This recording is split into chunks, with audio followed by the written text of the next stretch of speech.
Okay, in Module 9, we are going to look at what are called limits. So before we get into what a limit is, kind of what the formality of a limit is, let's go ahead and go back and look at a function. So here's a function, f of x equals square root x squared plus 4 minus 2 over x squared. And I want to find f of 1. That just means that I'm going to simply plug in 1 everywhere I see x. So that's going to be square root of 1 squared plus 4 minus 2 over 1 squared, which is just 1. So that's going to be the square root of 5, because 1 squared is 1 plus 4 is 5, minus 2. Now this is not a very well-known number, but it's just some number.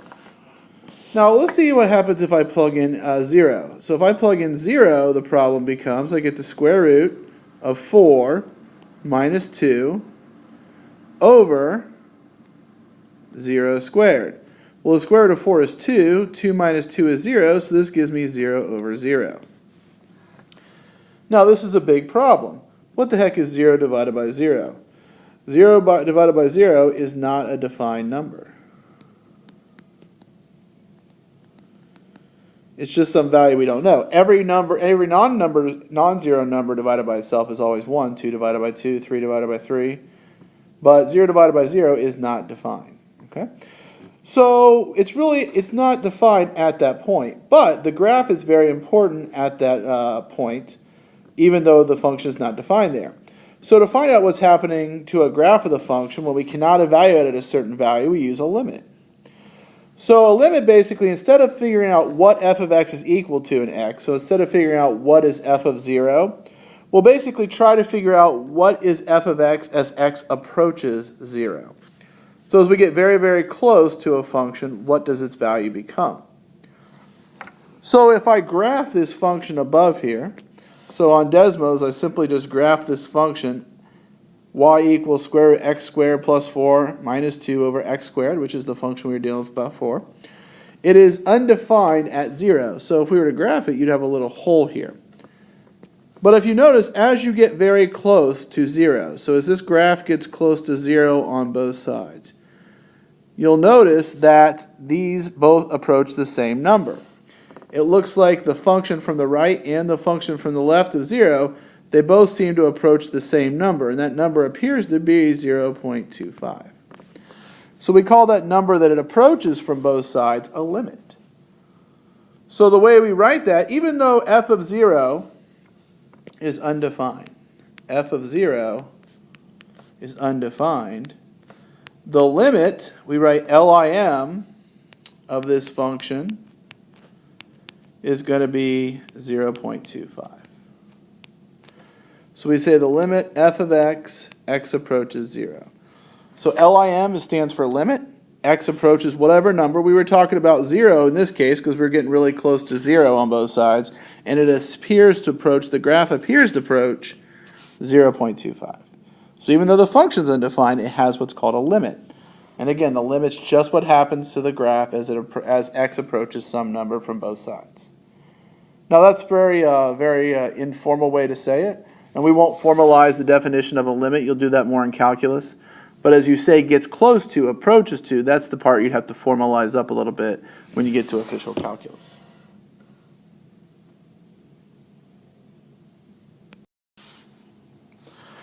Okay, so we kind of have an informal idea of what a limit is. So again, like we said on the previous page, kind of talking about limit notation. We're talking the limit as x approaches c of f of x equals L. Okay? So remember, this bottom part, this is what it's approaching. So what x value is it approaching?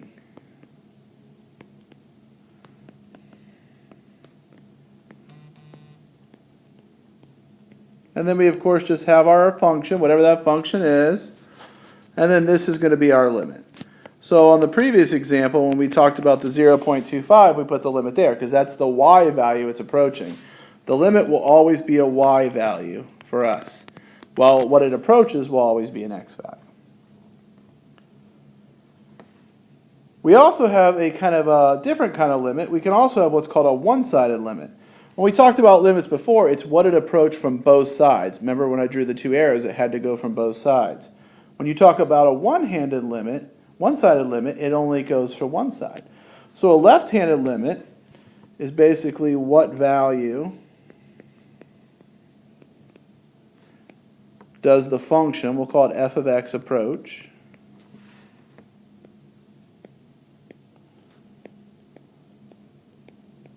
from the left. So instead of going from both sides, we just go from the left. And we write that a little differently. We write limit x approaches c, and we put a little negative sign as its exponent. That's going to signify from the left. Of f of x equals some limit L. Now, this limit doesn't have to exist. It doesn't have to go anywhere from the left. A lot of functions that are defined on just one side won't have one of these. They'll just have one or the other. Okay, let's go ahead and look at a right-hand limit. Right-hand limit will be basically the same definition. Just instead of left, it's going to be right.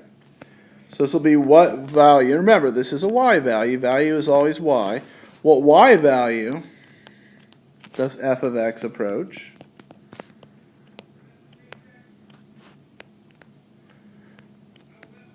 from the right? And we're going to write this very similarly. Limit x approaches c from the right. F of x equals L. So we use that little plus sign in the superscript in the exponent to signify coming from the right. So we got coming from the left, we got coming from the right. Now, if you remember our definition of a limit, it's basically what happened as both sides, what happened to the function as it came from both sides. So for a limit to exist, these two values have to be the same. So for a limit to exist, for it actually to have a value, now this is a regular limit from both sides, we say the left-hand limit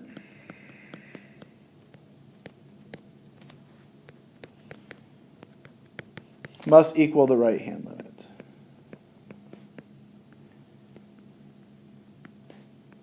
And if it doesn't, then the limit does not exist there. Okay? But for a limit, the left limit and right limit must equal each other, or else it doesn't exist.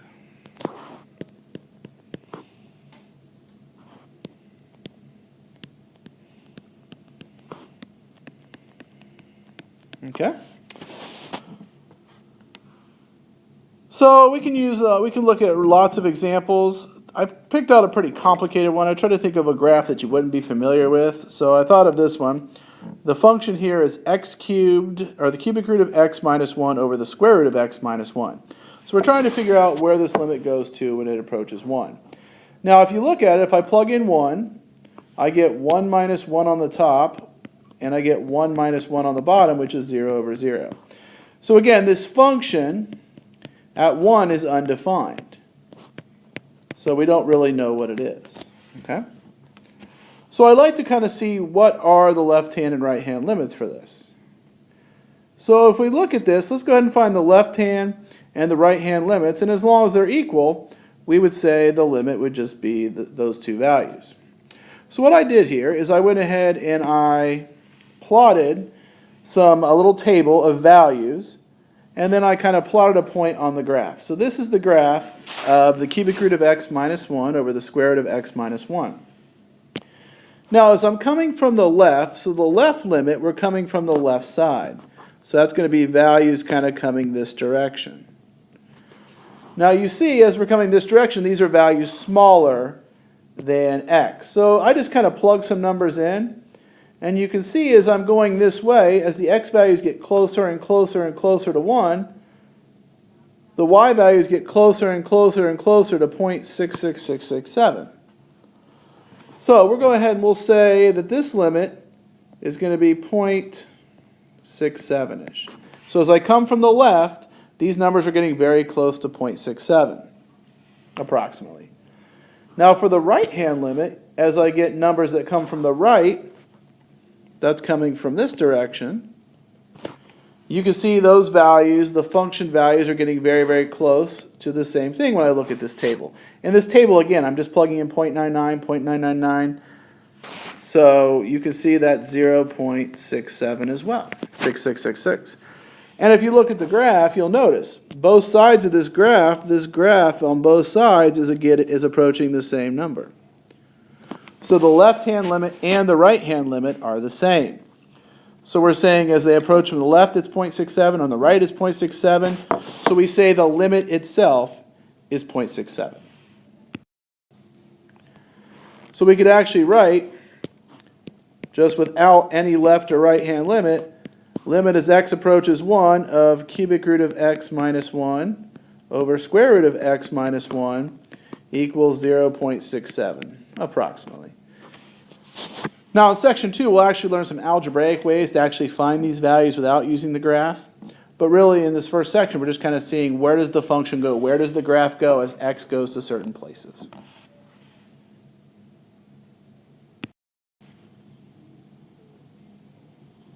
Okay, let's look at kind of a practical example where we're looking for a bunch of different limits based on this graph. So on the right here, I have this graph, and this is going to be the graph of f of x. Now you can see it's got lots of parts. So the graph kind of continues off that way. It goes down here, and then it jumps up here. So there's a gap here. You can see the value is missing there. You can see that it kind of continues, but here there's another little hole, and then the function kind of jumps down here to that point and then keeps going and kind of continues like here. So a lot of things going on in this graph. So limits in general are pretty easy when it's not at the breaks. It's these breaking points that are pretty complicated. So this first thing says, what is the limit of f of x as x approaches 1 from the left? So if here is 1, obviously. This is 1 on my graph. This is 1. This is the real value I'm learning here, right? So as I'm on the function and I go from there from the left, I'm kind of going from this side. Well, as the x values get very, very close to 1 from the left, the y value seems to be approaching 1. So the left-hand limit is 1. Now the second one, kind of hard to see here, this says, what is the limit as x approaches 1 from the right? So if I go to my graph, and I go here from the right, you can see this is approaching a different value. This seems to be approaching a y value of 3. So from the left, the values approach 1. From the right, the x values, their y value approaches 3. So what is the limit as x just approaches 1? Well, it does not exist. We say DNE does not exist because the left limit does not equal the right limit. They have to approach the same thing for the limit to exist. So since they don't in this case, we say it does not exist.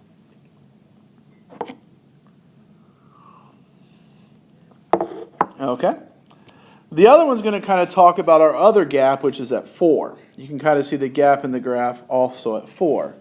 So if I kind of plot where 4 is, hopefully you can see that this is 4 here. So this is kind of broken up over there. So the first one says, what is the limit as x approaches 4 from the left?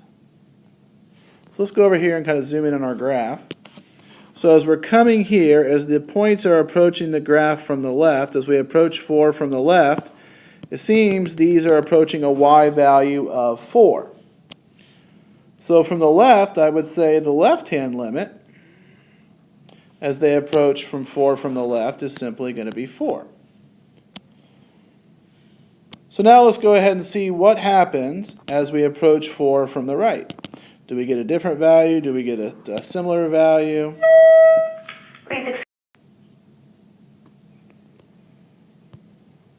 So as I go over here and go to 4 from the right,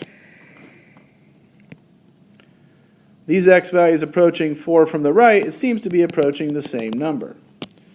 So that's very interesting. So that means the left-hand limit being 4, the right-hand limit is also going to be 4. So now the last part says, well, what is the value at the limit at 4? Well, it would just be 4.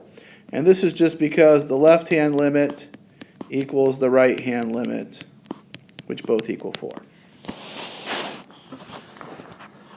Now, an interesting thing about this graph, it says, what is f of 4? Now, f of 4, we know the limit is 4. We figured that out. But if you actually look at where this function is defined at 4, the solid dot is actually at 3. So f of 4 is actually 3 because that's where it's defined. So I want to make this very clear. Where the function is actually defined, what its value is at a certain point, really has nothing to do with its limit. Its limit just happens to do with what happens as it gets close on both sides, not necessarily what it happens to be at that point. Now, could it be the same? Absolutely. If I were to look over here, maybe say this point, as I go from the left and the right, I'm going to approach the same number, and that number would be the same as the functional value, but it does not have to be. Whenever you have breaks and gaps, a lot of times they won't be. So again, this is just kind of a preliminary, easy way to find limits, where the graph is approaching as you get to a certain number. One of the real fundamental tools that you will use in most calculus classes.